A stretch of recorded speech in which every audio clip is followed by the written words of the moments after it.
Hello, all you freedom-loving people. President Trump plans to meet with Putin and then Putin and Zelensky next week. The White House prepared an executive order aimed at banks debanking conservatives and HHS defunded mRNA vaccines. Okay, let's get into it. Today, Steve Witkoff, the special envoy for President Trump, met with Russian President Vladimir Putin for talks in the Kremlin. The meeting came as the deadline for secondary sanctions against Russia is looming. After the meeting, President Trump wrote on Truth Social, "My special envoy, Steve Witkoff, just had a highly productive meeting with Russian President Vladimir Putin. Great progress was made. Afterwards, I updated some of our European allies. Everyone agrees this war must come to a close, and we will work toward that in the days and weeks to come."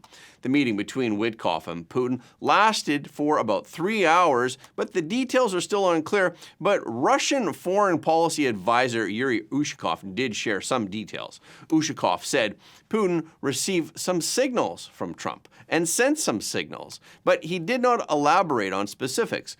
Ushakov also said that Putin and Witkoff discussed developing the strategic partnership between the U.S. and Russia, but he did not provide further details.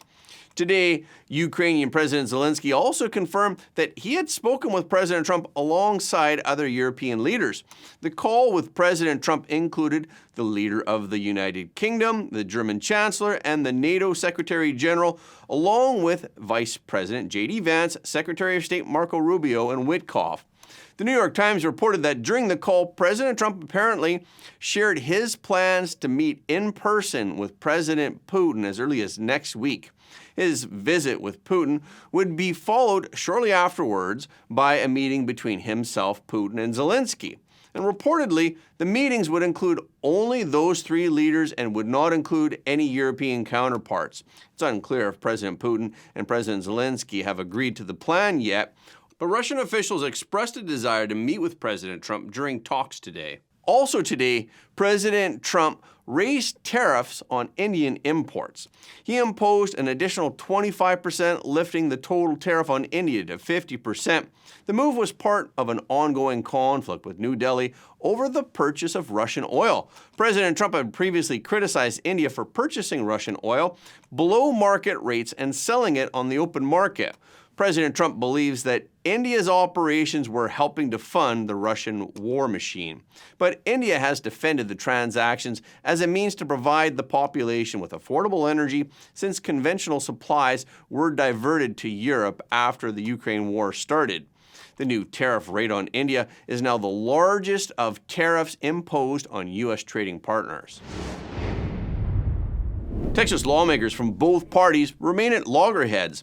Yesterday, we mentioned that State Attorney General Ken Paxton has vowed to seek a judicial order declaring runaway Democrats as having vacated their elected office if they don't return to the House of Representatives before it convenes on Friday. Paxton stated in a press release, "The people of Texas elected lawmakers, not jet-setting runaways looking for headlines. If you don't show up to work, you get fired." Texas Speaker of the House Dustin Burrows announced on Tuesday that state troopers were searching for Democrats since they didn't show up for the second day. He announced that the House would reconvene on Friday to give law enforcement time to locate no-show Democrats. Roll call showed that there were 6 Democrats present yesterday. Republicans hold 88 seats in the lower house, and the House needs a quorum of 100 to conduct business. The Texas Supreme Court ruled in 2021 that for the minority faction in the legislature to improperly interfere with the majority's prerogative to conduct business is not allowed. House leaders have the authority to physically compel the attendance of missing lawmakers. FBI Director Kash Patel has been formally asked to assist Texas authorities in tracking down and arresting the Democrat lawmakers who fled the state in order to sabotage the redistricting vote. Senator John Cornyn sent a letter to Director Patel urging the FBI to deploy federal resources to help track down the AWOL legislators and assist in their arrest. Although the warrants empower state troopers to arrest any absent Democrats remaining in Texas and to bring them to the Capitol, they are largely symbolic and do not include jail time. But the missing Texas Democrats could face a litany of consequences, including fines, criminal charges, and removal from office. Governor Greg Abbott also filed a lawsuit on Tuesday seeking the removal of State House Democratic Chair Representative Gene Wu, calling him the ringleader of the Democratic lawmakers who left the state. Abbott said, Texas House Democrats abandon their duty to Texans and there must be consequences. Wu issued a statement affirming his commitment to serve the people of Texas. He said, my purpose has been clear from the start to serve my constituents and fight for what's right no matter what the cost. President Trump suddenly appeared on the roof of the White House on Tuesday morning. He jokingly told reporters below that he planned to install nuclear missiles there. Reporters at the bottom were forced to shout at the top of their lungs in order to ask questions, turning it into an impromptu high-altitude press conference. President Trump was photographed strolling on the roof of the West Wing of the White House at around 11 a.m. yesterday. A reporter asked him loudly what he was doing. He replied, taking a little walk. The media interpreted that President Trump's tour may be to learn about the White House's recent construction plans, the big beautiful ballroom. President Trump was accompanied by the top architect, James McCrary, who is responsible for expanding the East Room ballroom. When asked by a reporter if he was considering adding a second floor to the press briefing room, President Trump gestured with his hands in a circular motion and said, "It goes with the ballroom, which is on the other side." Previously, the White House announced President Trump's plans to build a large ballroom at the White House to accommodate large parties. President Trump said that it was just one more way to spend my money for the country. Anything I do is financed by me. And he reminded the reporters that he does not take a salary for being president. When reporters tried to get more information and asked him what the president is trying to build, President Trump joked, missiles, nuclear missiles, while he made a gesture of a rocket launching. President Trump indicated that J.P. Morgan Chase and Bank of America had rejected him as a customer. And the White House is preparing to issue an executive order investigating whether the banks terminated their customer accounts based on their political stance. He told CNBC on Tuesday that J.P. Morgan Chase informed him that he had 20 days to move hundreds of millions of dollars in cash to another bank. President Trump then approached Bank of America to deposit $1 billion plus, but the bank told him that it couldn't provide him with an account. President Trump said Bank of America CEO Brian Moynihan said, "We can't do it." So I went to another one. I ended up going to small banks all over the place. I was putting $10 million here, $10 million there. President Trump thanked the small banks for helping him because the large bank discriminated against him in a very serious way. President Trump attributed the bank's refusal to engage with him to fear of the regulators. He also accused radical leftists in the Biden administration of pressuring regulators to do everything they can to destroy Trump. Some conservatives, crypto executives, and religious organizations also have claimed to be unfairly debanked by large U.S. financial institutions. A trade group for big banks said that regulatory overreach was the root cause of the debanking problem. J.P. Morgan denied targeting conservatives or Trump supporters for debanking, but welcomed the Trump administration's efforts to roll back Biden-era regulatory rules. On Tuesday, a J.P. Morgan spokeswoman said, "We don't close accounts for political reasons, and we agree with President Trump that regulatory change is desperately needed." Why the conflict between financial institutions and regulators is particularly salient right now, we explained in yesterday's video. J.P. Morgan commended the White House for addressing the regulator issue and said that they look forward to working with the White House to get this right. In a broadcast interview on Tuesday, Bank of America CEO Brian Moynihan said that President Trump was after the right thing in terms of criticizing an industry that is beholden to a web of regulations. Moynihan said, "We bank everybody, but the reality is we want to make sure that the rules and regulations don't cause decisions we make that then are looked at in the aftermath and questioned." Moynihan pointed out that Banks' scrutiny of account opening and servicing is often influenced by anti-money laundering regulations and reputational risk management, and that these compliance pressures make banks extra cautious when dealing with specific customers.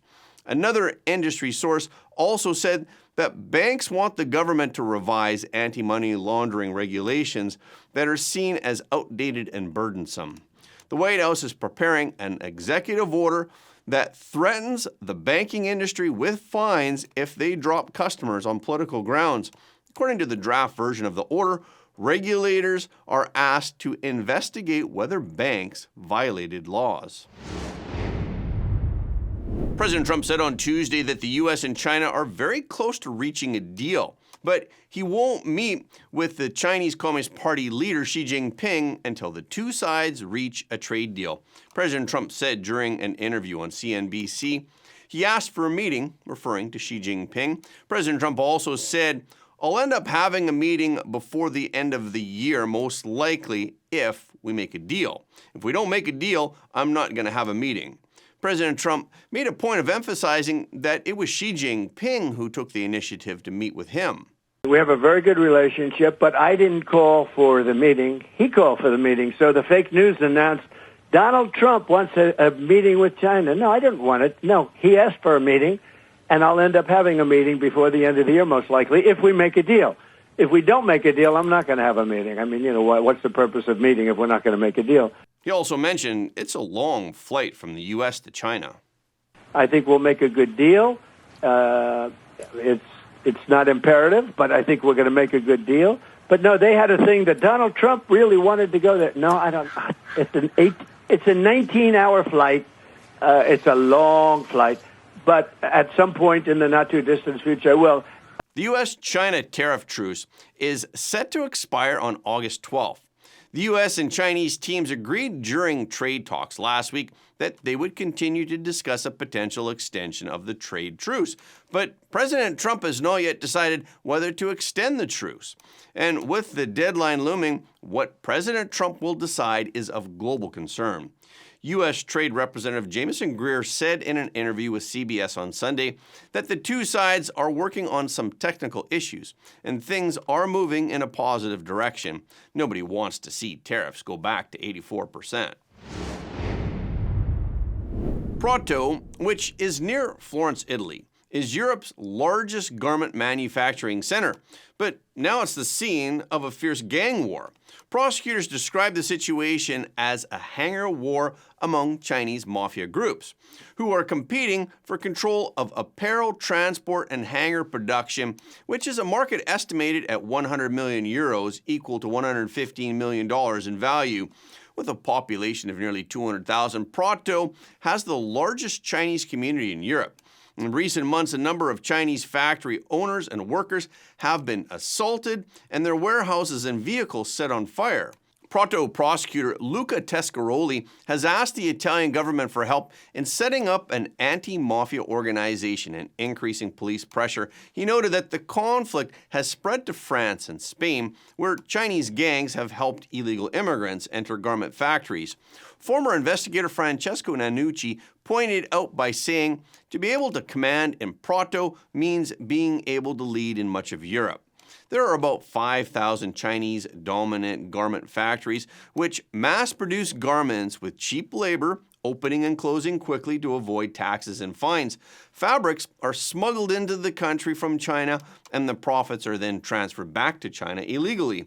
Tescaroli emphasized that cheap labor from China and Pakistan is essential to the system.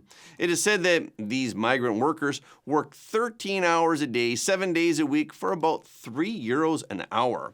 Riccardo Tamburino of Sud Cobus Prato stated that the system is not just one or two bad apples, but a well-oiled system. Another person from Sud Cobus, Francesca Ciuffi, said police complaints from attacked workers end up in a drawer, never reaching the court. These factories and showrooms are located in industrial areas where trucks travel day and night. Prosecutors believe that gang leader Jiang Nai-jung is a central figure in Prato's criminal underground.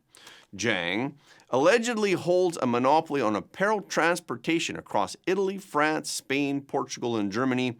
His deputy, Zhang de Jong, was shot dead in Rome in April. His murder followed a series of fires targeting company warehouses in Paris and Madrid.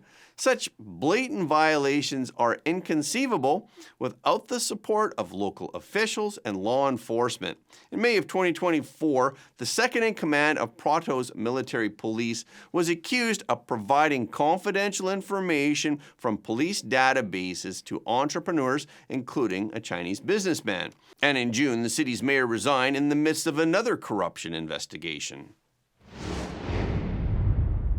Yesterday, Health and Human Services HHS Secretary Robert Kennedy Jr. announced that he had canceled nearly $500 million in federal projects and contracts that went toward mRNA vaccine development. The move is part of a larger effort by HHS to reduce mRNA vaccine activities under the Biomedical Advanced Research and Development Authority, or BARDA. Recently, the HHS reviewed the mRNA-related investments that were initiated during the pandemic, and the review resulted in 22 projects being closed. The HHS said that some contracts and projects will be allowed to continue to preserve prior taxpayer investment, but no new mRNA-based projects will be initiated. Any additional use of mRNA technology within the HHS are not impacted. Robert F. Kennedy Jr. said in a statement, "We reviewed the science, listened to the experts, and acted. BARDA is terminating 22 mRNA vaccine development investments because the data show these vaccines fail to protect effectively against upper respiratory infections like COVID and flu." R.F. Kennedy Jr. explained that the HHS is shifting that funding towards safer, broader vaccine platforms that remain effective even as viruses mutate. He said, "Let me be absolutely clear, HHS supports safe, effective vaccines for every American who wants them.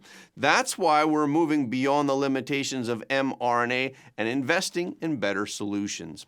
The decision includes terminating BARDA's award to Moderna to develop an mRNA-based H5N1 vaccine and the cancellation of contracts with Emory University and Teva Biotech and the reconstructing of deals between the Defense Department and companies like AstraZeneca, affecting nucleic acid-based vaccine projects.